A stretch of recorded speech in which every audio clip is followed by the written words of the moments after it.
What's up, fellow hobbyists and collectors? I am your host, Glennon Taylor, and if you're new to this channel, this is Predator Collectibles, where we talk about action figures, comic books, prop replicas, statues, all underneath the Predator franchise. And on today's video, what we're going to be doing is looking at the new fan film, Predator Celtic Days. Now, if you haven't seen the fan film, make sure you click on this upper link right here to make sure you view the entire 23-minute fan film. That way you are trying to get any spoilers, because this is again a review and spoilers will be on this particular video. Now, having going said this, that I think that this is a really cool idea.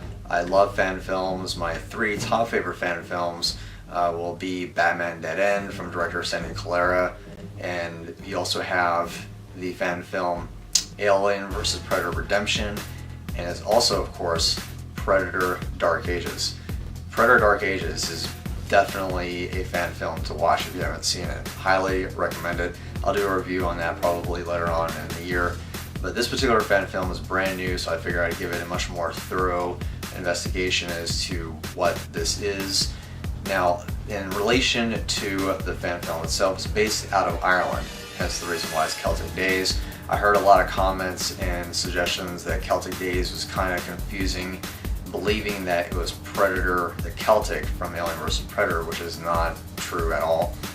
But in the beginning of the fan film, we have a character by known of Peter Hall, who is the son of Kevin Hall, and apparently Kevin Hall has stolen the very famous Raphael Adolini's pistol. So that right there tells me that this is going into a direction that I'm thinking this is probably going to be bad, but I'm open-minded and I'm trying to make sure that it's not what I think it is. But overall, I think, in my opinion, it was. So pretty much what it is the Predator kills Kevin's son Peter, which is kind of tongue-in-cheek because the son's name is Peter Hall, the father's name is Kevin Hall. Do you see where I'm going with this? So it was Kevin Peter Hall, the actor who played the Predator in both Predator 1 and Predator 2. Ha ha ha. So I think that right there alone says that was a bad decision, a bad judgment for choosing names for the main characters. Now, one of the characters named Anna, who goes on to this trip to find the missing son Peter, Peter automatically is killed by the Predator in the beginning of the film, and that of course says a lot because he already has the pistol. And I think that in the direction of this fan film to telling you a story is kind of not necessary, because it's going off of a canon information that we as fans of Predator already know, of course. So I will explain that further in detail, but going into it, there's a lot of just cheesy moments. Like, for example, in the beginning of the film, you see a little boy handing an apple to the Predator that's already cloaked. He can see the Predator outline, which again, that's always in reference to Predator 2 scene where the little boy is handing him a candy. Want some candy? And in this case, want some apple. I thought it was like, okay, this is already getting cheesy enough as it is. First we have Kevin Peter Hall's, name per the new two named characters. Now we have the boy for a Predator 2 reference. Okay, so going into it, they find out a hunting party, or try to develop a hunting party in itself to find Peter, because he's been missing, obviously, because he's been killed. But in relation to finding out what's been going on around this Ireland type of setting, I do like the landscape, I like the camera angles, I like the cinematography. The audio is just horrible. So the reason I say this is because if you'll notice, in the hunting party gathering of trying to help find Peter, we had a fight and he ran away.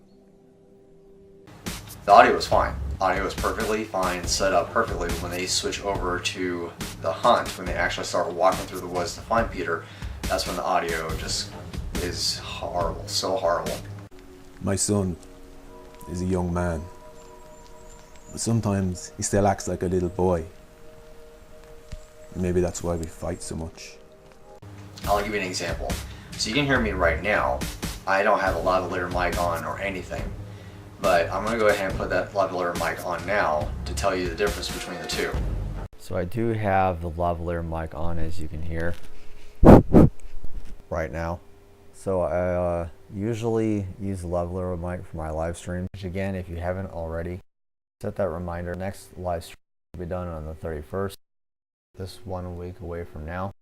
But anyway, as you can tell from what this audio is now compared to what it was before, this is exactly what it sounds like when they're talking to each other. This is completely, again, I think it's just absolutely horrible. They couldn't have a boom mic or above them to get audio. Opposed to doing it post-production. But let me take this off real quick.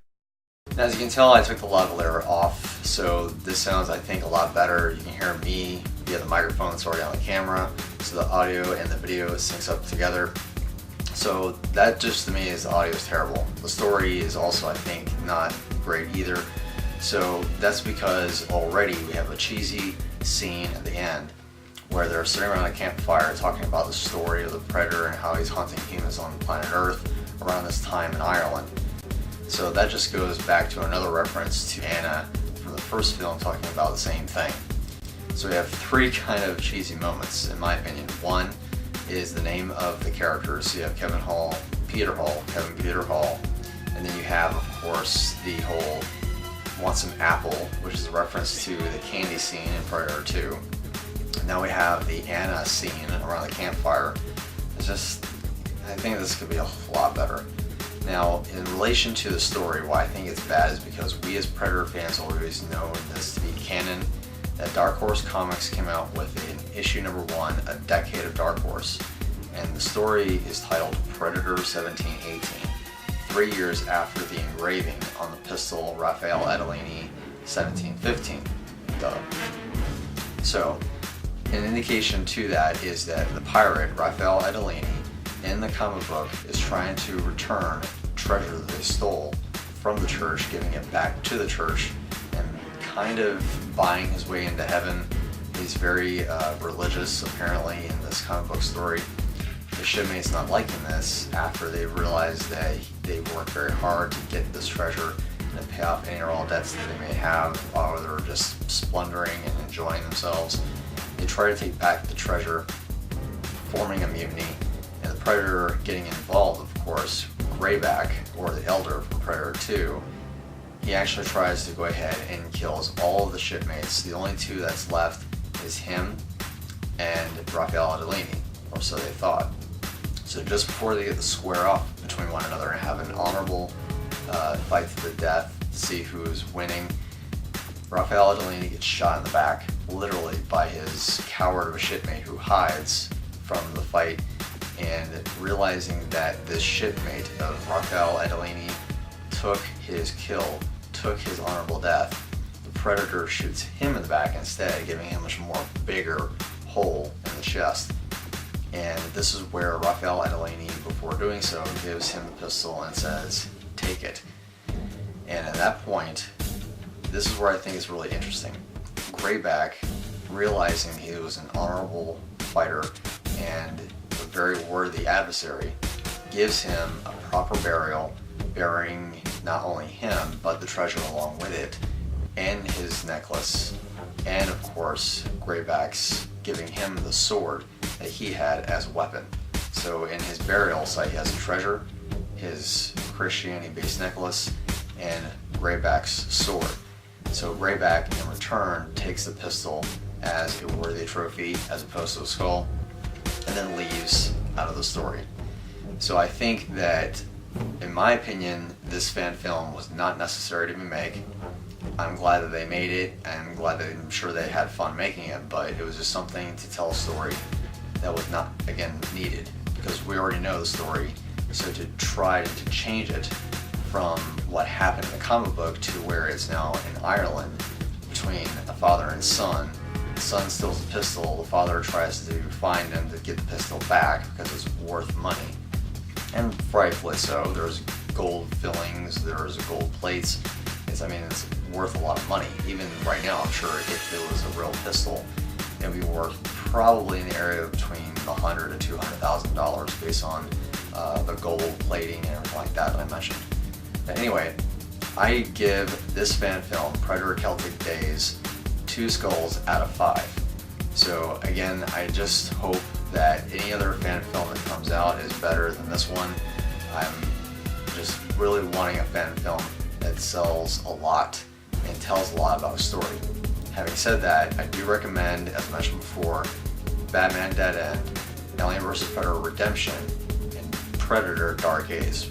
Predator Dark Ages definitely is the #1 fan film that I would recommend as a historical aspect to a Predator film. So definitely watch that. I'll leave a link there as well for that film. And if there's anything else you guys want to know about this fan film or any other films that you would like to know my opinion on, leave a comment down below.